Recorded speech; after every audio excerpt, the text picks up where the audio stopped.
နော်ခဏပြောနေလက်ရှိအစိုးရကိုယုံပါလက်ရှိနိုင်ငံတော်သမ္မတကိုယုံပါနော်အခုရက်ွက်လီကိုဒီလိုလုံရွေးတယ်ဆိုတာဒါတူတကယ်အရန်တော်တယ်တော့သမ္မတကြီးမြောက်လိုက်အရန်တော်ဘာဖြစ်လဲဆိုတော့မြန်မာနိုင်ငံမှာဘလောက်စိတ်ကောင်းတဲ့ခေါင်းဆောင်တက်တဲ့မရဘူးခုတော့သမ္မတကြီးမြောက်လိုက်နော်စစ်တပ်မှာလေနံပါတ်1ပဲသူ50ကျော်နဲ့40ကျော်50ကျော်သူတကယ်အရန်တော်လို့သူနံပါတ်1ဖြစ်ခဲ့တာနော်အခုဓမ္မထဖြစ်လာတဲ့အချိန်မှာငါတို့ယုံရမှာငါတို့ပြည်သူတွေက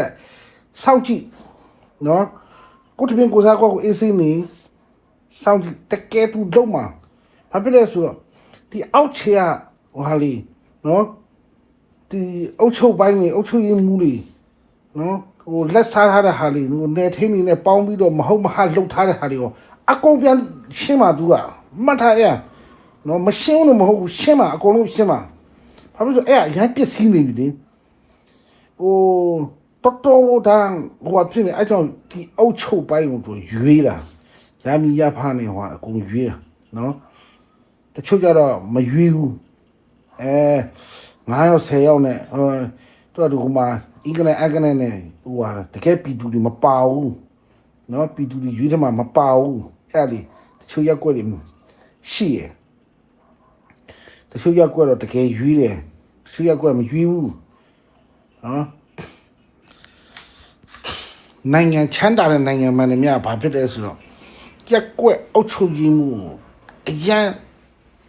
ရွေးတာဘာဖြစ်လို့ရွေးလဲဆိုအုပ်ချုပ်ရေးမှုကပြည်သူနဲ့နော်ထိတွေ့တဲ့ဟာလေးဘယ်အရင်စင်းရဒုက္ခဖြစ်နေတာလဲဘယ်အရင်ဟိုဖြစ်လဲဆိုတော့ဒါအကြီးကြီးတာနော်ဟိုတထောင်စားတယောက်လူမိုက်တယောက်ဟိုအရက်ဓမ္မတယောက်ခန့်လို့မရဘူးမပေးဘူးနော်တိုးတက်တဲ့နိုင်ငံမှာအခုတမ္ပရာကြီးအဲ့လိုလုပ်တာကိုလို့ရွေးနော်မရဘူးကိုယုံပါကိုယ့်နိုင်ငံခေါင်းဆောင်တမ္ပရာကြီးယုံပါလက်ရှိကျွန်တော်နိုင်ငံတော်အစိုးရအဖွဲ့တွေကိုယုံပါနော်တကယ်ကျွန်တော်တို့မြန်မာနိုင်ငံထပ်မတိုးတက်ဘူးဆိုရင်သူများနိုင်ကျင်တာပဲခံတော့မှာအခုနိုင်ငံတော်တမ္ပရာနော်နိုင်ငံတော်ခေါင်းဆောင်ကြီးများအခုအဲ့လောက်ထိလုံနေတာနော်အဲ့လောက်ထိကြိုးစားနေငါတို့ပြည်သူတွေကနော်မကူညီနိုင်ဖျားရှိခိုးပြီးဆူတောင်းပြီးကျွန်တော်ပြောမှလည်းရှိရင်ခွန်းလို့ပါနော်အားလုံးဘိုင်ဘိုင်